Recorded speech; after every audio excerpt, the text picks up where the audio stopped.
जहां पीएम मोदी का शपथ ग्रहण आज लगातार तीसरी बार प्रधानमंत्री पद की शपथ लेंगे नरेंद्र मोदी। लगातार तीसरी बार लेंगे प्रधानमंत्री पद की शपथ। 60 मंत्रियों के शामिल होने की संभावना। सुबह 7:15 पर राष्ट्रपति भवन में लेंगे शपथ। यूपी से 1200 नेता शपथ ग्रहण में होंगे शामिल। सीएम योगी के मंत्रिमंडल के साथ कई बड़े नेताओं के आमंत्रण। लोकसभा चुनाव में हारे जीते एनडीए उम्मीदवारों का भी निमंत्रण।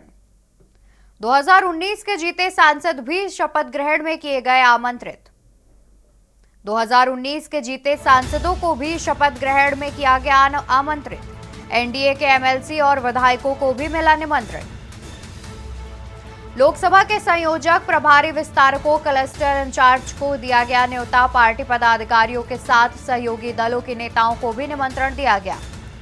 तो पीएम मोदी का शपथ ग्रहण आज, जहां पर लगातार तीसरी बार प्रधानमंत्री पद की शपथ लेते नजर आएंगे नरेंद्र मोदी। 60 मंत्रियों के शामिल होने की भी संभावना। वहीं शाम 7:15 पर राष्ट्रपति भवन में लेंगे शपथ।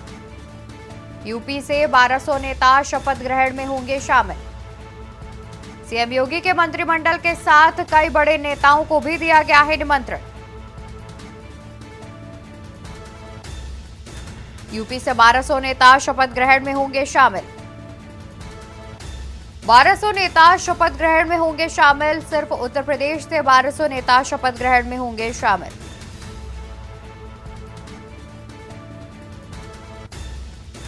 साठ मंत्रियों के शामिल होने की भी संभावना।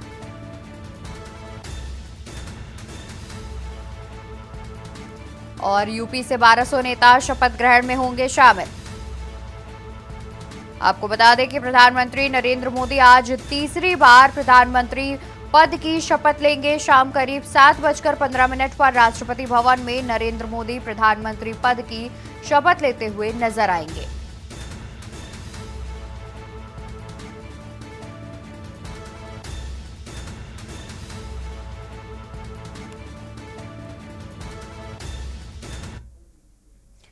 तो वहीं खड़गे को मिला शपथ ग्रहण का न्योता। नरेंद्र मोदी के शपथ ग्रहण का मिला न्योता। अलायंस पार्टियों से चर्चा के बाद लेंगे फैसला। खड़गे को मिला शपथ ग्रहण का न्योता। नरेंद्र मोदी के शपथ ग्रहण समारोह का मिला न्योता। अलायंस पार्टियों से चर्चा के बाद लेंगे फैसला। चर्चा के बाद शपथ ग्रहण समारोह में हो सकते हैं शामिल। तो खड़गे को भी मिला शपथ ग्रहण का न्योता। नरेंद्र मोदी के शपथ ग्रहण समारोह का खड़गे को भी मिला न्योता। अलायंस पार्टियों से चर्चा के बाद लेंगे फैसला। चर्चा के बाद शपथ ग्रहण समारोह में हो सकते हैं शामिल।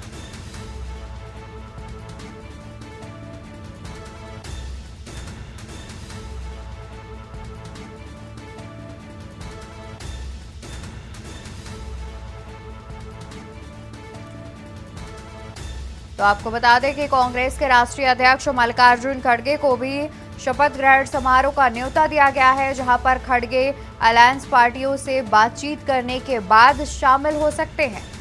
जानकारी सामने आ रही है कि अलायंस की पार्टियों से चर्चा करने के बाद ही खड़गे फैसला लेंगे और चर्चा के बाद ही शपथ ग्रहण समारोह में शामिल हो सकते हैं। खड़गे को मिला शपथ ग्रहण का न्योता।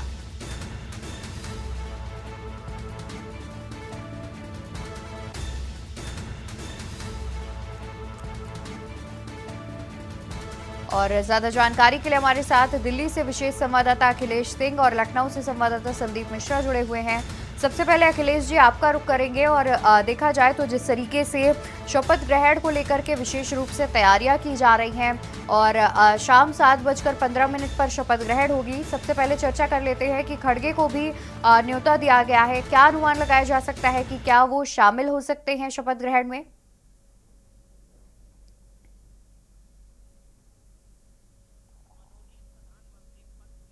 अनम्यूट कर लीजिए अखिलेश जी।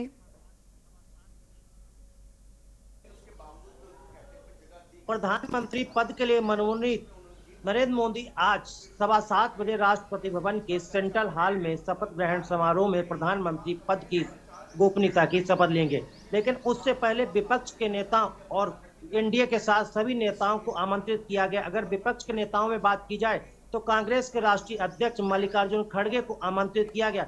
फिलहाल मल्लिकार्जुन खड़गे की तरफ से अभी यही कहा गया है कि जो इंडिया गठबंधन के सहयोगी हैं या हमारे जो नेता हैं उनसे चर्चा के बाद ही वो कंफर्म करेंगे कि नरेंद्र मोदी के तीसरे कार्यकाल के लिए होने वाले शपथ ग्रहण समारोह में बतौर अतिथि वो शामिल होंगे या नहीं। जी अवंतिका। बिल्कुल बिल्कुल। और जाहिर तौर पर कहीं ना कहीं जिस तरीके से गठबंधन के तहत एक गठबंधन में कांग्रेस शामिल है तो चर्चा के बाद ही फैसला लिया जा सकता है। संदीप का रुख कर लेते हैं। संदीप, जिस तरीके से आज शपथ ग्रहण समारोह है, जानकारी ये भी है कि 2019 के जीते हुए सांसद भी शामिल होंगे, जिनमें यूपी से करीब 1200 मंत्रियों के शामिल होने की और 1200 लोगों के शामिल होने की बात सामने आ रही है। इस पर क्या कुछ अधिक जानकारी है?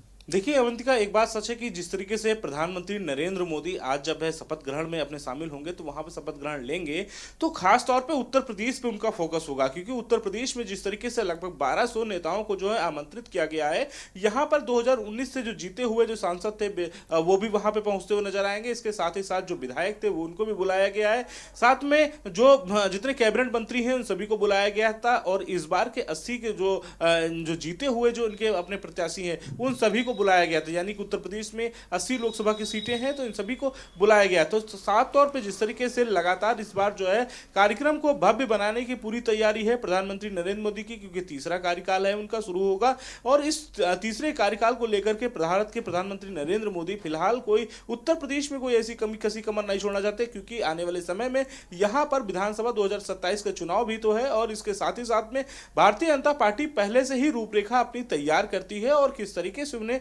तैयारी करना होता है ये बात भारतीय जनता पार्टी बेहतर समझ सकती है। तो ऐसे में ये माना जाता है कि जिस तरीके से भारतीय जनता पार्टी नई सिरे के साथ में नई रणनीतियों के साथ में इस बार 27 में तैयारियों में जुटने लगी है और माना जाता है कि आज के भव्य कार्यक्रम को लेकर के जिस तरीके से भारतीय जनता पार्टी ने तैयारियां की हैं दिल्ली में और इसके साथ साथ खासतौर पर उत्तर प्रदेश पे फोकस किया गया है, उत्तर प्रदेश में किसी को नाराज ना हो इसके लिए सबको आमंत्रित किया गया है। लगभग 1200 नाम बताए जा रहे हैं। जी अवंतिका। बिल्कुल। और अखिलेश जी, देखा जाए तो लगातार इस दौरान शपथ ग्रहण समारोह में तमाम मंत्री भी शपथ लेंगे, जिसमें एनडीए के कई घटक दल यानी कि सहयोगी दल भी शामिल होंगे।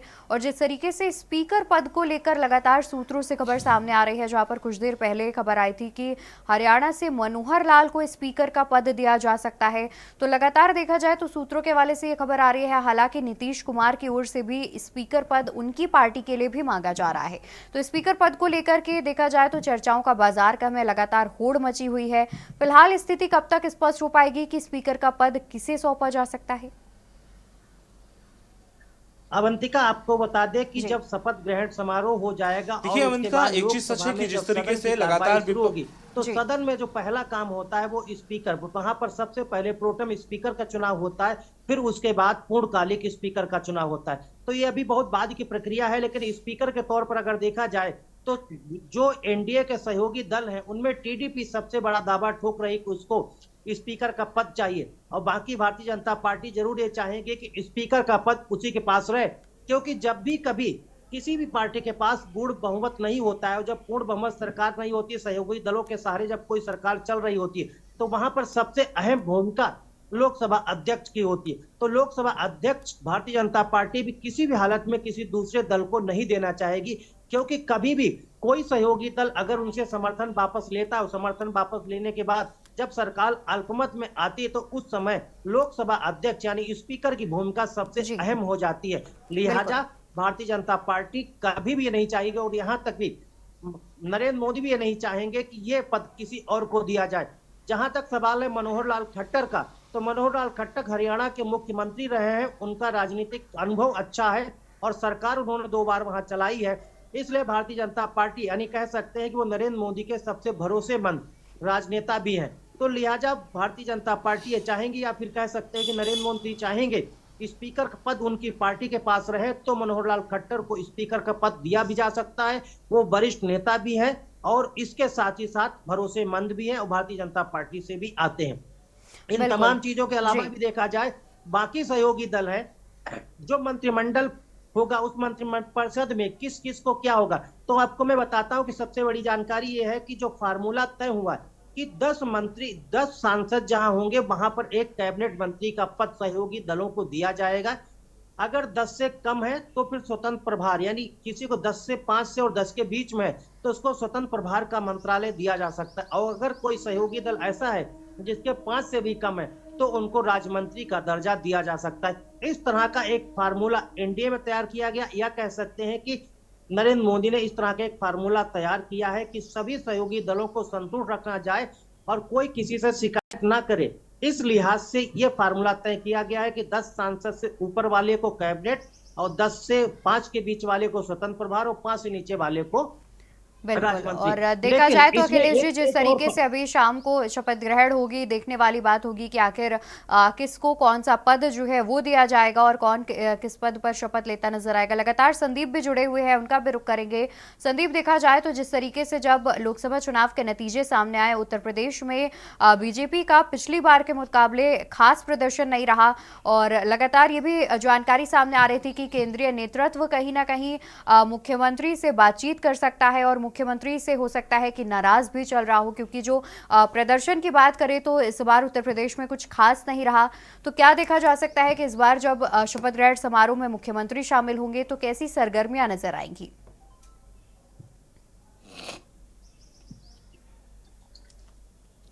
देखिए अवंतिका, एक चीज है कि जिस तरीके से भारतीय जनता पार्टी जो मेहनत कर रही थी खासतौर पे उत्तर प्रदेश में कि 80 की 80 सीटों जीतने का जो लक्ष्य था उनका, उस पर वो सफल नहीं हो पाए, यानी कि वो कहीं ना कहीं 33 सीटों पर रह गए। तो ये माना जाता है कि कहीं ना कहीं जो कसी कमर जो रह गई थी उसको अब पूरा भारतीय जनता पार्टी करना चाहती है। वजह साफ है, चाहे इस पहले दिन से ही दिखाई दे रहा है वजह, क्योंकि जिस तरीके से लगातार उत्तर प्रदेश के मुख्यमंत्री योगी आदित्यनाथ उन विभागों से लगातार ब्यौरा मांग रहे हैं जहां पर पद खाली पड़े हुए हैं। तो यानी भर्तियां और बेरोजगारी का जो मुद्दा था, जो विपक्ष लगातार जिस पे घेरता चला रहा था अभी तक भारतीय जनता पार्टी को, भारतीय जनता पार्टी उस मुद्दे को ही खत्म करना चाहती। शायद यही वजह है कि लगातार भर्तियों पे सबसे ज्यादा बात कर रही है। इसके साथ में कल जो है जो यूनिटें हैं, जैसे अधीनस्थ सेवा चयन आयोग, उनके अध्यक्षों से मुलाकात भी की है और इसके साथ साथ कई तरीके के इस बार जो है परीक्षा कराने को लेकर के कड़े इंतजाम भी करने की बातें जो है कहते हुए नजर आए। हालांकि अब अगर हम शीर्ष नेतृत्व की अगर बात करते हैं, जो प्रधानमंत्री नरेंद्र मोदी का है कि कहीं ना कहीं क्या उत्तर प्रदेश में नाराजगी चल रही है या किस प्रकार से, लेकिन खासतौर पे जिस तरीके से भारतीय जनता पार्टी ने उत्तर प्रदेश में खासतौर पे जो अपने 80 की 80 सीटें जीतने का जो लक्ष्य बनाया था उस पर कहीं ना कहीं कायम नहीं हो पाए। तो अब ये माना जा रहा है कि भारतीय जनता पार्टी नए सिरे के साथ में फिर से अपने उन कैबिनेट मंत्रियों के साथ में जहां पर उन्हें हार का सामना करना पड़ा था, लगभग 16 ऐसे मंत्री थे जहां से भारतीय जनता पार्टी अपनी सीट गंवा दी। तो ऐसी जगहों पर खासतौर पर विशेष तौर पर फोकस भारतीय जनता पार्टी का होगा और खासतौर पर वहां पर होगा जहां पर भारतीय जनता पार्टी ने अब तक जो है अपना कमल नहीं खिलाया है। तो साफ तौर पे ये माना जा रहा है कि भारतीय जनता पार्टी आने वाले उपचुनाव की तैयारी करने लगी है। इसके साथ साथ में अगर बात करते हैं तो लोग विधानसभा चुनाव की भी लगातार तैयारी करने लगी। तो भारतीय जनता पार्टी का जो लक्ष्य है वो बिल्कुल साफ है और उसी लक्ष्य के तहत भारतीय जनता पार्टी आगे बढ़ना चाहती है। बिल्कुल, बहुत शुक्रिया आप दोनों का ज्यादा जानकारी हमारे दर्शकों तक पहुंचाने के लिए। तो आपको बता दें कि जहां पर आज शाम 7:15 पर लगातार तीसरी बार प्रधानमंत्री पद की शपथ लेंगे नरेंद्र मोदी, राष्ट्रपति भवन में कार्यक्रम का आयोजन किया गया है जिसमें करीब 7 देशों से विशिष्ट अतिथियों के शामिल होने की बात सामने आ रही है। इसके अलावा प्रधानमंत्री पद के अलावा तमाम मंत्रिपरिषद की भी शपथ ग्रहण समारोह किया जाएगा।